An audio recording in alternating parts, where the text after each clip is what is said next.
And we are live. You can catch us on YouTube, Twitch, Rumble, and Kick, right? That's all of them today? Oh, and Facebook. Don't forget to like and subscribe. We'll be right back with you, Howlers. We'll be right back.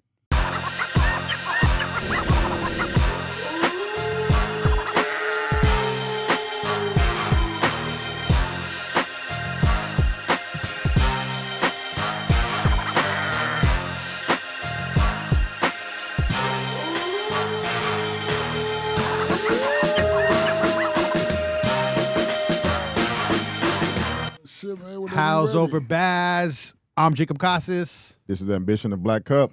It's Melanie. And today we have a very special returning guest. It's been a while, but we got the champ is here. Mighty Mo is in the building today. What's up, Mo? How you doing, man? How you doing? Man, I'm glad to be here again,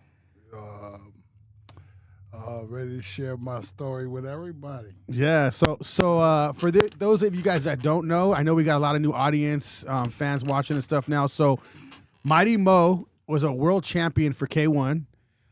He's a beast. I used to train with him at the Shark Tank. He busted my nose up pretty good before, and he was a tough sparring partner for anybody at that gym. He was a beast. He still is a beast, looking solid still over here. Wait till you see me now. You still training?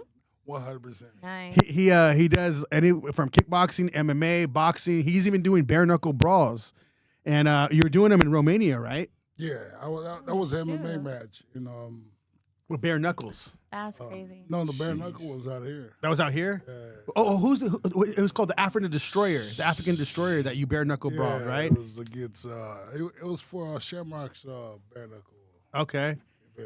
Yeah, and so when was the last bare knuckle one you did? It was a while back when he did his show back then. Okay. With, Shamrock.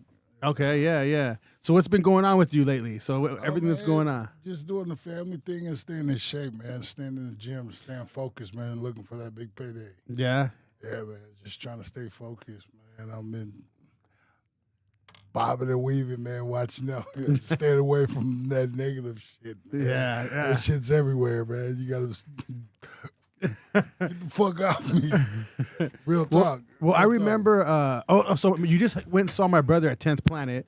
Yeah. And he goes to 10th Planet. My brother says that he goes in. So you train there too? No, I was thinking about just getting some rolling in. You know, my brother was training there, and I guess like he was picking something up for my brother. They were doing something.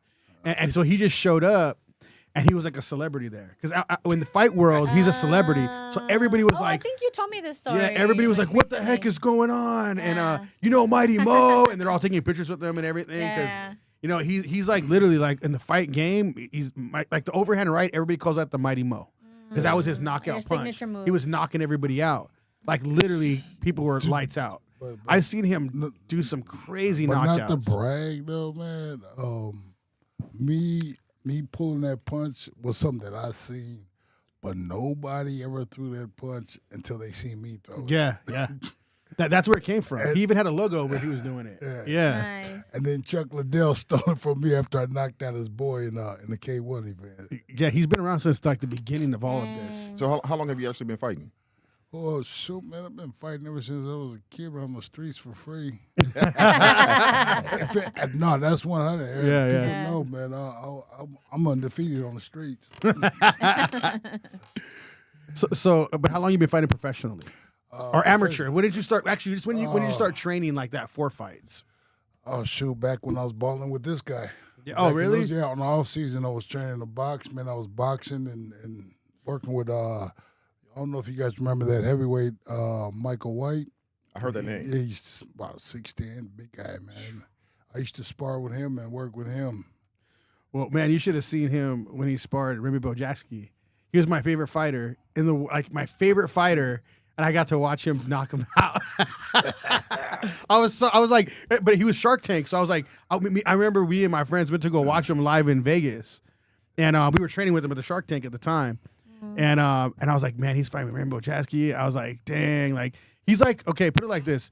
Wasn't there another guy that used to do? He went viral for like knuckle fights, like street brawls and stuff like that. Kimbo Oh, slice. yeah. Yeah, I was Yeah. gonna say Kimbo Slice. Yeah, but no, this was actual like professional K1 fight. So it was a kickboxing match. But this dude was like the Jordan of K1. His knees, he did these flying knees that were just like it was like Jordan dunking. It was that high in the air. This guy was Dang. crazy. So I was like You can tripping go that out. high in the ring? Yeah, it's crazy. All the side was You crazy. fly how out. high. I was like tripping out, and then I was like, "Dang, Mo's gonna fight him." So I remember being like worried, like, "Dang!" And I remember watching him training, and Eddie was showing you to just how to block the knees, Yeah. because we knew that that's what was gonna be coming at him, and yeah, Mo messed him up.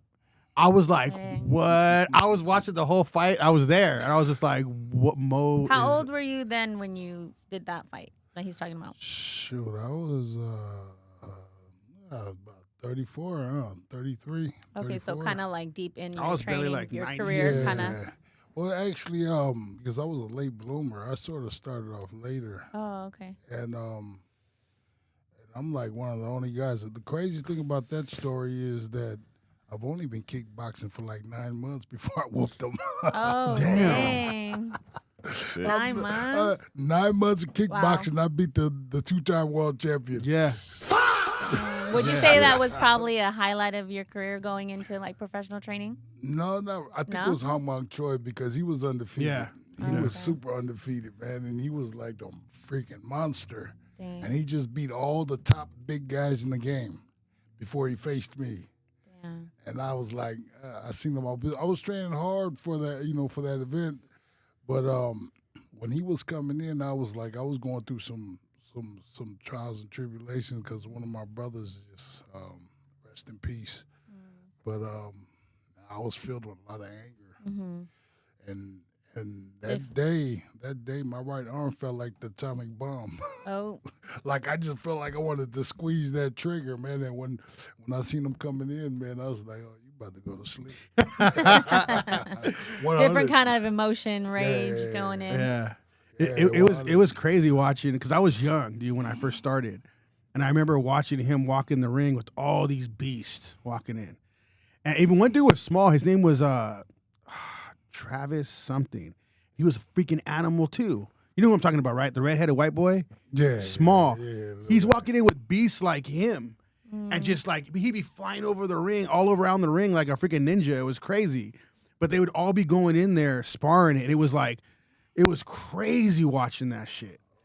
Yeah, Travis. As a kid, though, when I was a kid, like I was Yeah. like, "Whoa, dude, this is wild." I just joined, and I was boxing. I thought I was a badass. I fought in the street all the time. I thought I was like crazy. Yeah. Nobody can fuck with me. Then I joined the Shark Tank, and I was like humbled quick. The first day I was humbled. You know what I mean? Man, it's crazy. So what made you start taking fighting serious? What made you take that step to go more serious about it?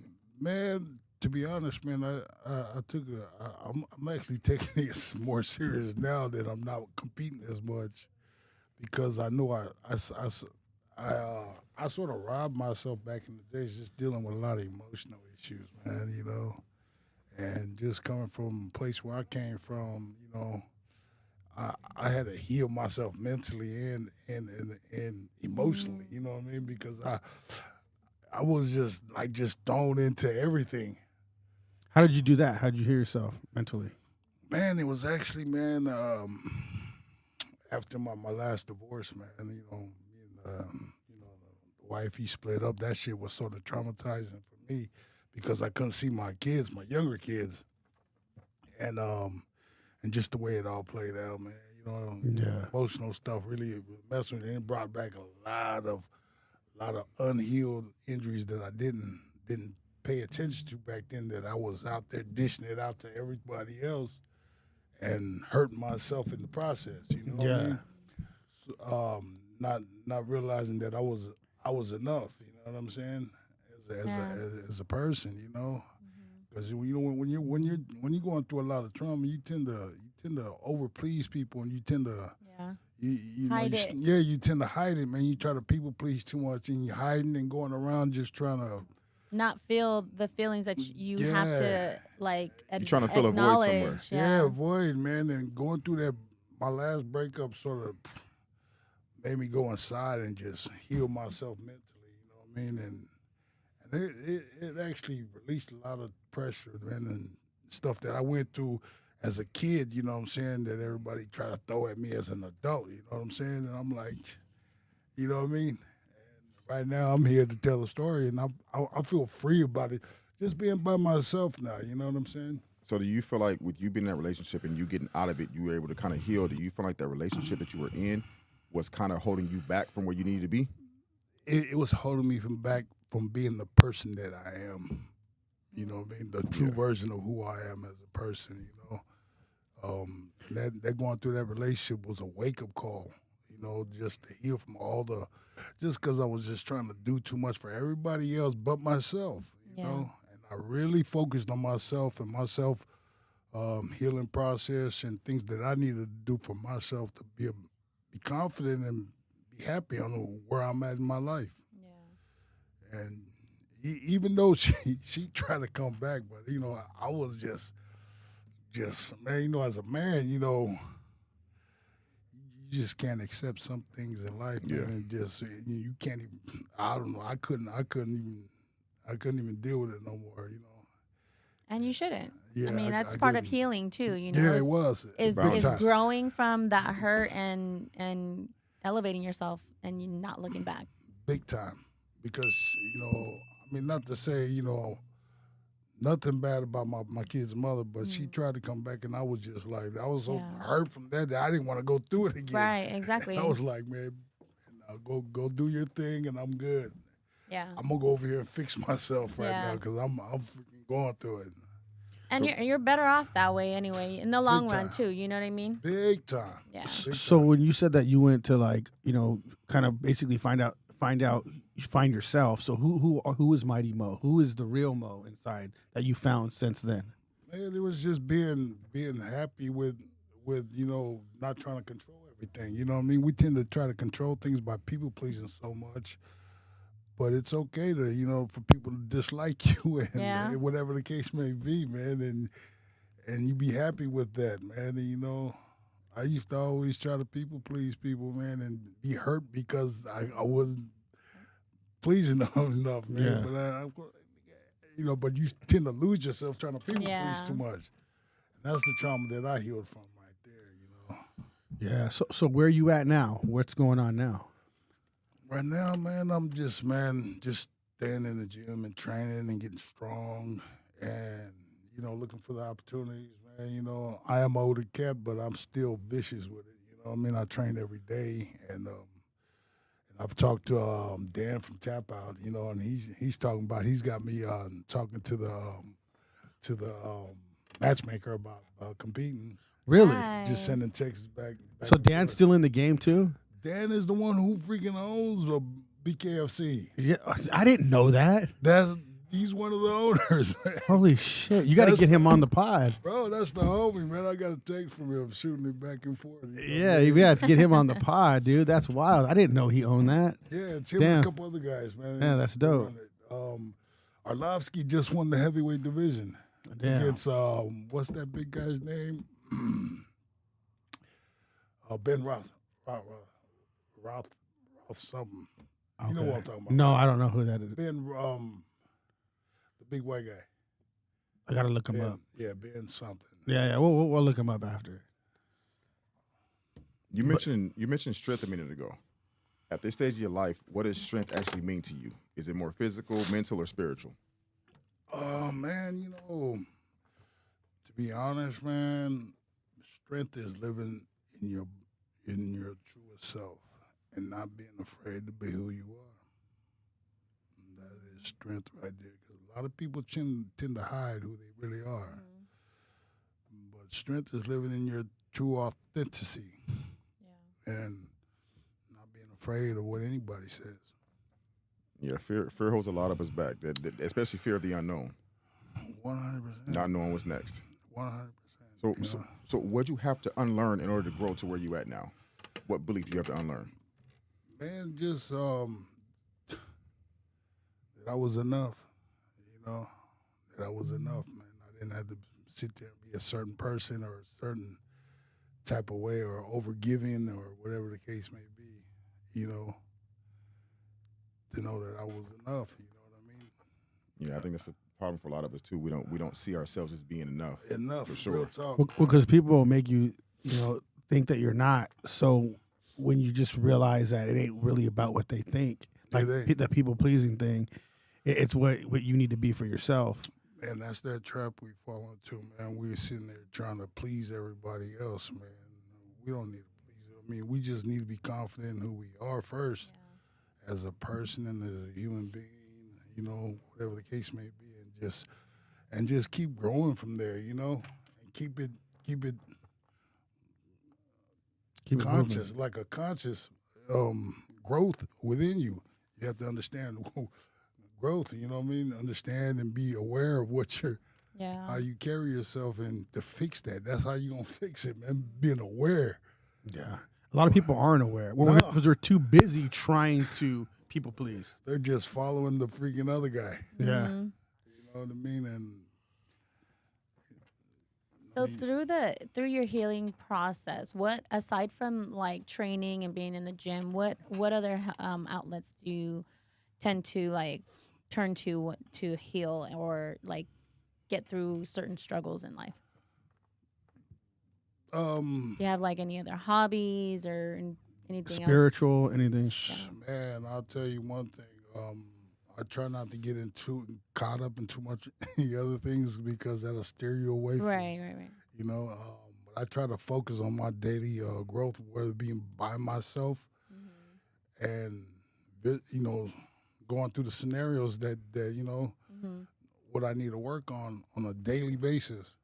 And So like pinpointing certain things that trigger you. Yeah, that trigger you, things that trigger you, and all that other stuff. That, I mean, but to top it off, man, being at the gym will give you a clear view of what on your thoughts and what you need to fix. Yeah. Because that release right there is just like, it opens your whole mindset up and your spiritual side too as well. Yeah. 100. Yeah, I completely agree with that. 100%. So what kind of training are you doing right now? I do it all. I do weight training, fight training, all of it. I do it all. Whatever I'm feeling good, whatever I need to tighten down some more on, I'm doing it all. You sparring? That's one thing I ain't really sparring. Not too many people want to spar. Hey, not even too many people wanted to spar you back in the day either. They're like, don't hit me too hard. I'm like, bro, man, I'm going as hard as you are. And sometimes they'll try to sneak one in, and I'll be like, oh, I'm going to sneak one in too. Yeah, but the Mighty Mo sneak is different. I know how to manage my power. Yeah, but I can crack right now even harder than I used to. I can't believe I used to fight back then, man, knowing the stuff I know now. That's crazy. Yeah.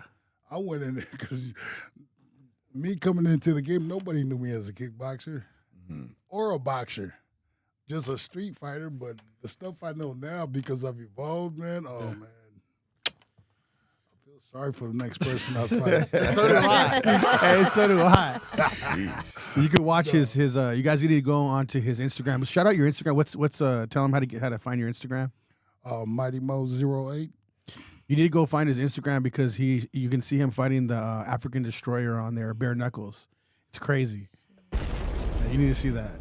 So with everything, so oftentimes our discipline is built in our weakest moments, times where we're really struggling, trying to find something. We create a certain level of discipline. In you building your discipline, is it harder to build discipline or maintain discipline once life starts going well? Damn, run that again. So when we're growing and we're in a weak spot, that's when a lot of our discipline is created. Yeah. Because we're trying to get to a certain space. Yeah. But once life starts going well, is it harder to keep building it or maintain it? You know, it's funny you ask that, because a lot of people in my shoes have went through the amateur ranks to understand a lot of that. I never went through that. I wouldn't jump straight into it. You know what I'm saying? Yeah. I don't know if you know, man, but I came straight from football straight into that. All of a sudden, I'm knocking out all these world-class fighters. Real talk. Hey, that was real right there. Yeah. No, but that's real. And I'm like one of the only guys on the planet to do that. A lot of people, we used to go to these events in Japan, and these were the finals, man. And there would be a lot of guys from Brazil and Russia, and these guys would be coming and walking in drunk with their teammates. And it was like, Mighty, how the fuck did you do that? And I'm like, what do you mean, do what? Do what? And it was like, I've been training my whole life for this, and you just jump in here and do it. I'm like, well, I don't know what to tell you, man. And I started realizing, man, what it was, as time, I made it look easy. Unintentionally. Man, just being a natural at it. Yeah, just being you have no idea. Just going through the motions.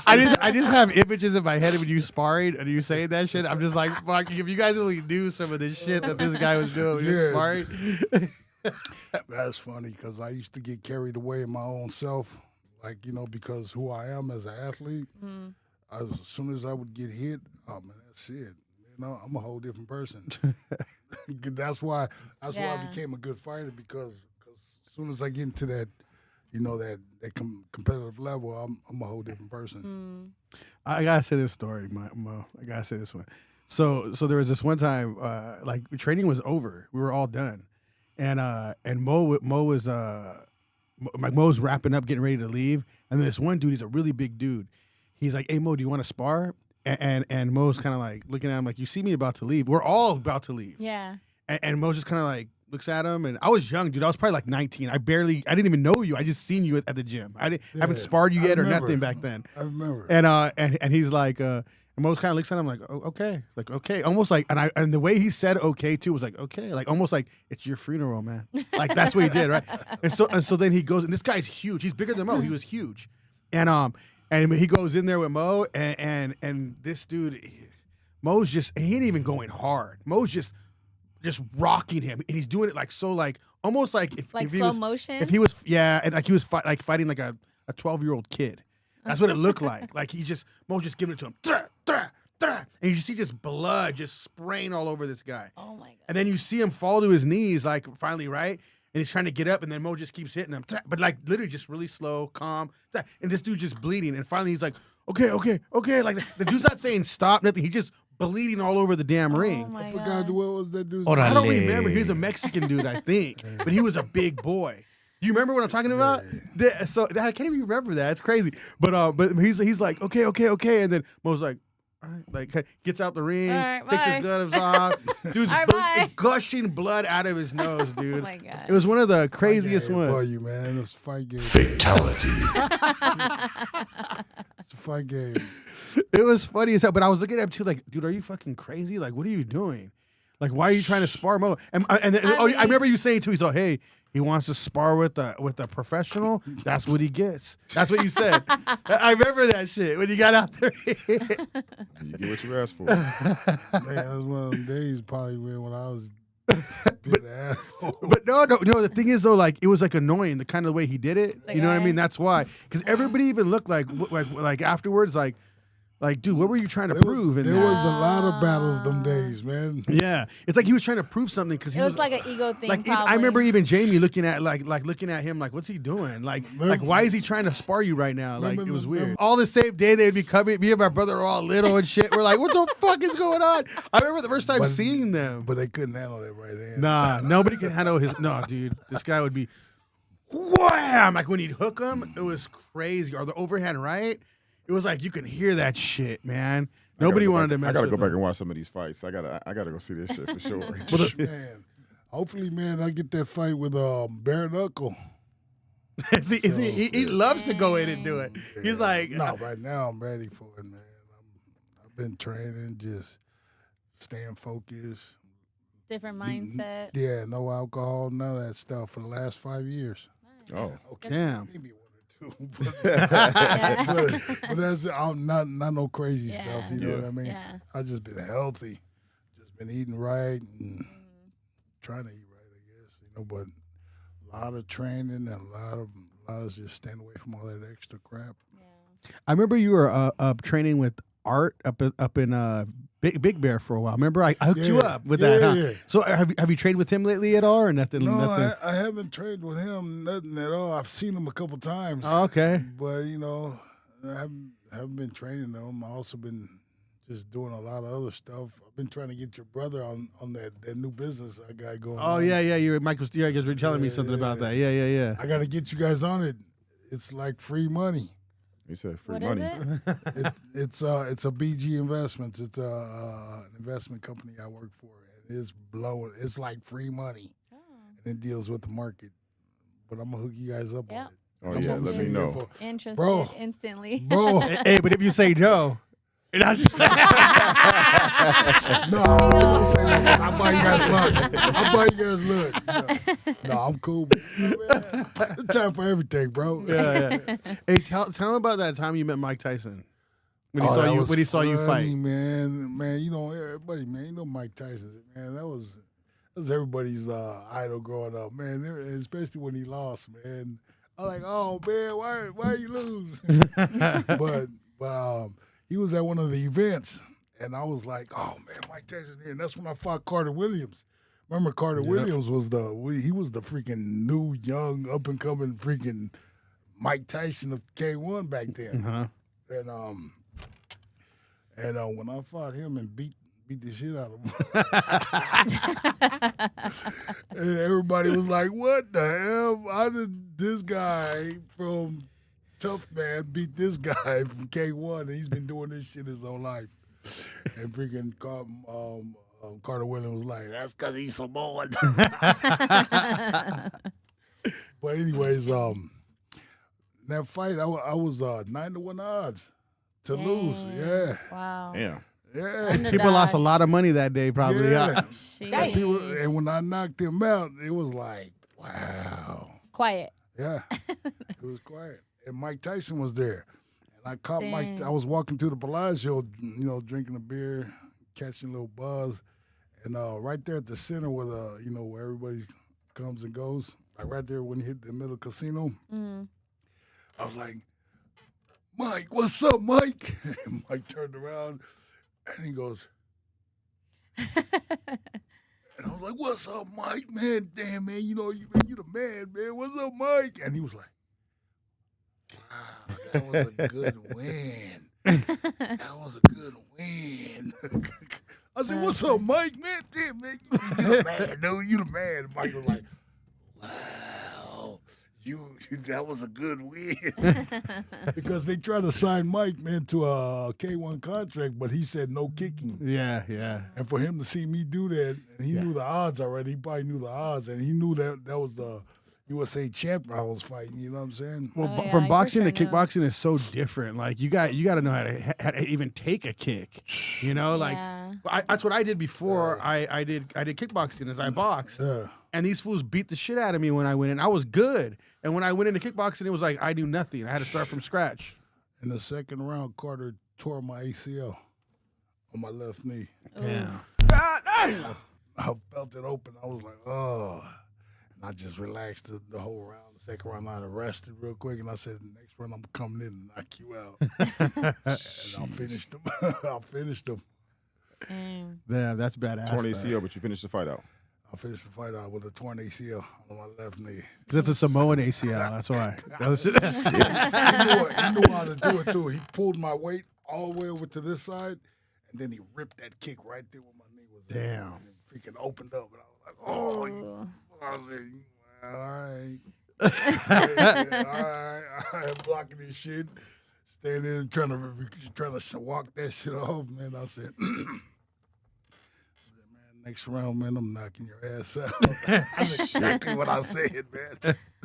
You told it. You said that to him. No, I said that to my. I said yeah, that, yeah. That's what I said. All right. Next round. The next one, I'm knocking you out. I mean, with a torn ACL, you probably don't have so much time before you weren't able to do anything with it. Man, if you watch that fight, Carter, well, you'll see, man, that last round, man, I just was in there giving it to him. And then I caught him when he tried to move to the right, and I threw a short right hook. Boom, and he just and he backed into the gate, and I was like, all right, come on, folks. Matt, and just gave it to him. Shit. So after the ACL tear, how long were you out for? Shoot, man, I didn't really fight, man. I just let it heal. Can't remember. That was a minute.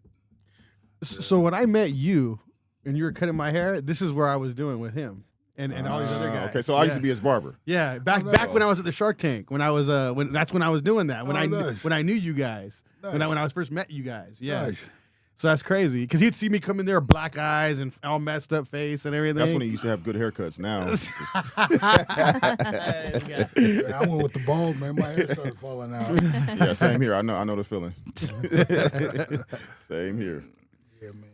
So how do you handle moments when motivation is gone, but you know there's still work to do?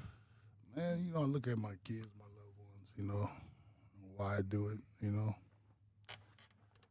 So it's the kids and the people that support you, they keep you pushing through it. Well, mainly for my kids, you know what I mean? How many kids you have? I got 2 different marriages. I got 5 and 5. Okay. Yeah, he has a tribe. He's So creating a whole how old is country. how old is your oldest and how old is your youngest? So my oldest is 33 and my youngest is just turned 11. Any of the kids fighting or playing any sports? My boys played at Valley and they boxed and sparred before, did some MMA shows, but it ain't for everybody. Yeah, hit and miss. Yeah, but my younger kids right now, they're growing up. Hopefully, I know my boys and my youngest daughter. She was relentless when I had her in MMA. She was relentless. I'm hoping, but I'm going through those issues where baby mama won't let me see my kids. No. Yeah, man. Yeah, that's the worst. I mean, I don't want to judge her, but that's messed up. Yeah. It is. Yeah. Definitely is, because the kids ain't got nothing to do with what y'all got going on. Yeah, that's what I'm saying, man. And it's not like she wasn't pushing me down that way. I just got fed up with it. I'm like, you know what? Keep going. Yeah. I'm cool. So have you ever lost something important and then you later realized that you actually needed to lose it? Man, every loss that I've taken was a wake-up call. So, it made me a better person. Made me understand life more and just how to deal with things. It's all part of the growth. You know what I mean? So with you fighting for a long time, did a lot of your fighting aspect come from anger? Was you a way to release a lot of anger? Nah, it was never releasing anger. I'm a cool, collective type of person. Oh, that's the worst. If you cool, calling, collecting, you still whooping ass? I'm going to let you call that one. But, I've always been cool, calm, and collective, man. But, I'm a human being, too, you know. And, I just react to what's good. And I've understood that I sort of cheated myself by not taking it more serious, just being filled with a lot of, trauma before.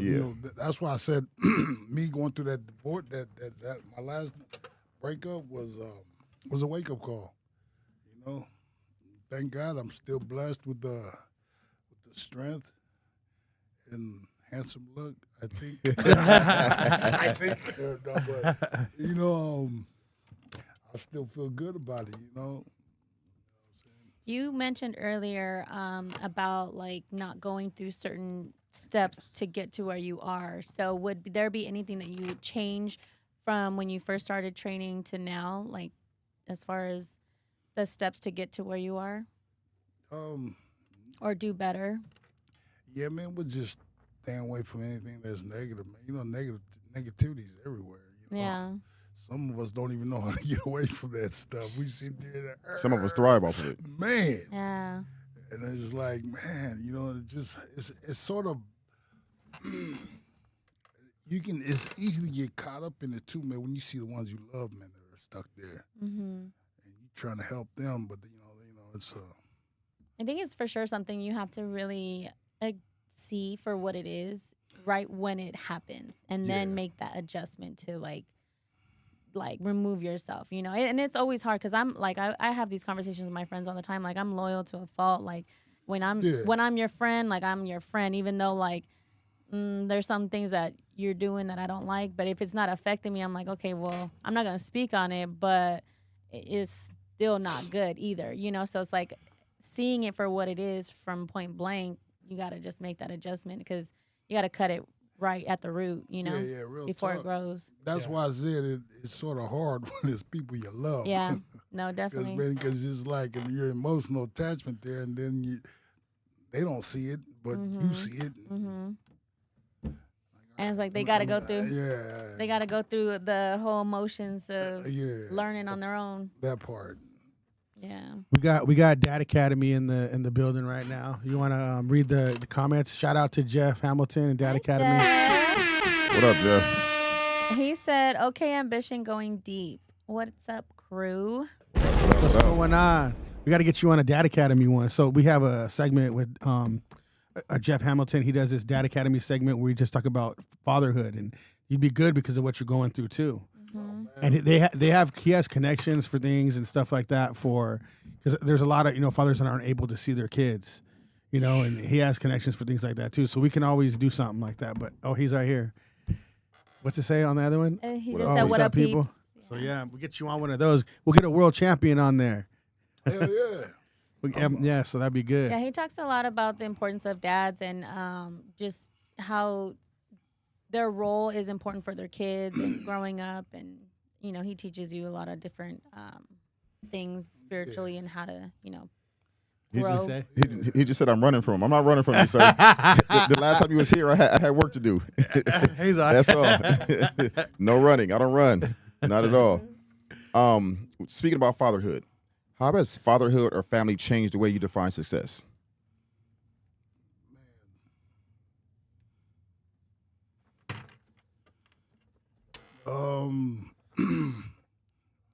Like above all that, I just try to focus on my own self growth, man. I love my kids, man, but I've tended to lose myself trying to make them so happy. Yeah. That I didn't focus on myself, that I would lose myself in the process of doing all that. And then I'm sitting over here trying to gather myself together after making a lot of wrong turns in my career and my life. You know what I'm saying? So at this point in my life right now, it's like, I got grandkids right now. And I love the crap out of my kids and my grandkids, but for me to be someone in their life, I need to focus on my growth financially and spiritually because you can easily lose yourself in all that. Yeah. You know what I'm saying? I mean, that's something that a lot of people don't understand and realize about fathers. Like oftentimes we'll put aside our happiness to make sure that our families are okay and good, and people don't really pay attention to that at all. But a lot of men do it. In there. Yeah. And then we're like, they don't care. Nobody cares. No one cares. As long as you're showing up, it doesn't matter how you feel. Just show up. Real talk. So that's a real touchy subject right there, to be honest. It really is. Man. It is. That's why, man, for any father out there, man, you should focus on your self-growth every day, because and understand the reason why you're doing it. Because without you being the best version of yourself, man, you're going to be selling yourself short everywhere you turn. Yeah, and I think that's important because a lot of men don't do that. They don't take care of their mental health, or they don't really take care of themselves first because they have this like image that they have to uphold, this role model appearance, and put everyone else before them, or not everyone else, but like their kids, if you're dads, you know what I mean? So, but it's kind of hard for a lot of men to do that, to be honest, because oftentimes, depending upon who your partner is and who you're with, there's such a high expectation for you to deliver, that they make it hard for you to find time for yourself. They make it hard for you to say, you know what, I need to decompress for a minute. There's so much of that goes on that a lot of men don't realize, like, damn, I need a moment to myself. You don't have time for it. Man. You wake up, it's the same routine from the time you wake up to the time you go to bed. And it's such a high demand. And depending upon, like I said, who you pick as a partner is very important. Because they could either add value to your life or they could drain your life entirely. Man, I've learned that the hard way. Oh, as did I. As did I. I'm solo bolo, man, for the last 5 years. Man, I'm all right, bye. And sometimes you need that. It's those moments of self-reflection that kind of get you to that space you need to be in. Real talk. And without those falls, you won't be able to walk in the right way you need to. Man, that's real. So you have a fight coming up? Yeah, I'm in negotiations. I'm talking to the matchmaker for BKFC right now. Okay. Looking forward to that. When is that one, or when is the tentative? Do you know? That event's coming up on April 11th Oh, okay. in L.A. Oh Nice. shit, So hopefully, we're gonna have to go. my boy Yeah. Dan Dan from Tap Out. Codwell, hook your boy up. Yeah. I'm ready to smash. We'll have to get him on the pod too. Sure, man. Isn't I'll he let him from know. out here too right now? Yeah. Yeah. I'll talk to him. Yeah, that'd be dope. sure. We'll have you on with it. For sure. Yeah, let's do it. Let's do it. Yeah. I'm going to talk to him. I'll let him know. Cool. Hell yeah. For sure. I'm going to send him the video, too. Okay. Yeah. And I'll even I'm gonna collab with you and all that stuff on the post and all that too. For sure. Yeah, man. But yeah, dude. Yeah. Is there any last words you want to tell the audience of anything that you got coming up? Any words of wisdom? The floor is yours. Upcoming fights, where they can find you. Because I was talking to him. We want to start doing some more live streaming. We want to start bringing him on. He's a big name, and I was like, you need to start using your name, because a lot of like Rampage is using his name right now. Now he's a huge streamer, but you have a big name, dude. You can blow up like that. That's not his I avenue. wanted to say something about Rampage, but, I don't know. Go ahead, say what you want to say. He knows. So if you listen to this, yeah, you got my leftovers. Oh. Wasn't Rampage just like in his viral clip like a couple of days ago with one of his buddies that slapped the hell out of a boxer? Yeah. Rampage was in the background. Yeah, I Yeah. seen that. Yeah. I didn't know if that was staged or not, but I did watch that shit. Rampage is cool. He knows. I actually did a fight commentating with him. Oh, yeah? I met him, yeah, because I never met him before that. We should do a boxing match. Yeah. Nah, Rampage don't want it. He don't want it. Uh-oh. Rampage don't want it. Uh-oh. Is he even training anymore? He's working, but I don't think he's doing MMA right now. He's not I feel like training, it's huh? been a while. I think he's just lifting weights right now. That's what I've been seeing. Yeah, I see him doing a lot of podcasts with. He does. He has his own too. Does MMA sessions with Females, yeah. Yeah, because my man. he has been. He's like on that. Like he loves the women. He loves the women. What is he doing? Streaming? Or He's a MMA? streamer now. People with don't women? even know him. Well, yeah, but because he loves the women. He's like he loves the women. He loves the women. If you know Rampage, you got to get him on too. Yeah, Get everybody on and have you be on there. All of them. for sure. Yeah, for sure. Yeah, we'll start doing it. We got to get you going on this, man. Man, let's rock, man. Let's I'm do ready it. to rock. Let's do whatever. Yeah, You know get- what I'm saying? I'm Set ready it up for with all the Dan. smoke. Set it up with Dan, and then we'll link her in because she does all the booking, and then you'll be co-hosting with us. Okay, yeah, I'm gonna talk to. Matter of fact, I'll shoot him a text later on. Cool. Right after the show. Cool. Sure. But any final words you want to say? Oh, this camera. Right? Yeah, right here. Focus on yourself. Hit the gym and meditate and pray. Yeah. Like that. Love that. Good Give for him the soul. buzz. Good for the soul. Yep. That's the real healthy person. Yeah. We appreciate you coming on. It's always family over here when you come on, dude. Love that. I Yeah. appreciate. So our slogan is "Shed the Sheep." So we're gonna look at this camera, and on three, we're all gonna say "Shed the Sheep." Ready? 1, 2, 3. Shed the sheep. Howls over Baaz. I'm Jacob Casas. This is Ambition of Black Cup. It's Melanie. Ew. Can you say your name one more time, Mo? Mighty Mo. Mighty Mo. He was back in the den. Let's go. Peace. We out.